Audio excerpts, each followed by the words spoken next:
Hello বন্ধুরা, কেমন আছো বলো? আশা করছি সবাই খুব ভালো আছো আর আমিও খুব ভালো। তো আগের ভিডিওতে তোমরা দেখেছো আমি সমস্ত ধোয়া কাচা করছিলাম। তো এখন হচ্ছে ঘর দোয়ার মোছামুছির কাজ আর কি। তো দেখো এগুলোকে পরিষ্কার করে নিচ্ছি, আর এই ঘরে সমস্ত মাল ঢাল রাখে ওর বাবা, তাই এই ঘরটাকেও ভালো করে পরিষ্কার করে নিচ্ছি। আর এই ঘরে হচ্ছে যে আমি রান্না করি, ওই ঘরটাতে হচ্ছে সমস্ত কার্টুনগুলো এনে রাখে, তো ওগুলোকে পরিষ্কার করে নিচ্ছি। এখন যত সব রশিগুলো ছিল ওগুলোকে একটা বস্তার মধ্যে ঢুকিয়ে ওগুলোকে হচ্ছে পুরা দিয়ে দিব। তো এখন দেখো দু একটা মাকড়সাও ওর জালও হয়েছিল, তো ওগুলোকেও ভালো করে ঝেড়ে নিচ্ছিলাম। এখন সুন্দর করে এই ঘরটাকে পরিষ্কার করে নিয়ে তারপরে হচ্ছে ঘরটাকে লেপবো। আর আমার তো মাটির ঘর, তো উপরে প্লাস্টিক দেওয়া ওই ওদিকটাও ভালো করে পরিষ্কার করে নিচ্ছিলাম। এখন দেখো লেপে নিচ্ছি। লেপতে কার কার ভালো লাগে বলে? আমার তো বেশ ভালো লাগে, আর দেখতেও সুন্দর লাগে, লেপলে পারে না, দারুণ লাগে। তো তাই লেপে নিচ্ছে এখন। যাও,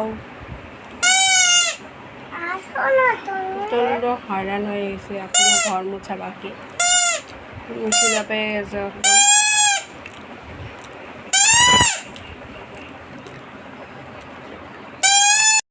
ঘরটাকে লেপলে কত সুন্দর লাগে, তাই না বলো? এখানে প্লাস্টিক পাতা আছে, তো প্লাস্টিকটাকে পেতে দিয়েছি।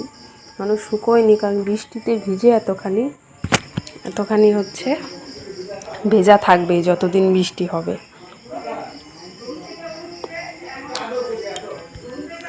টেবিলটাকে সরিয়ে রেখে দিয়েছিলাম, কারণ এদিকে লেপছিলাম আর কি। তো বাহুবলীর মতো দেখো নিয়ে চলে আসলাম, আর এখন যার যেখানকার জিনিস সেখানেই রেখে দিলাম। আর এই কৌটোগুলো দেখছো, এগুলোকে ভালো করে ধুয়ে দিয়েছিলাম, আর সমস্ত মশলাগুলো একটা বাটিতে করে রোদে দিয়েছিলাম কুলোতে করে।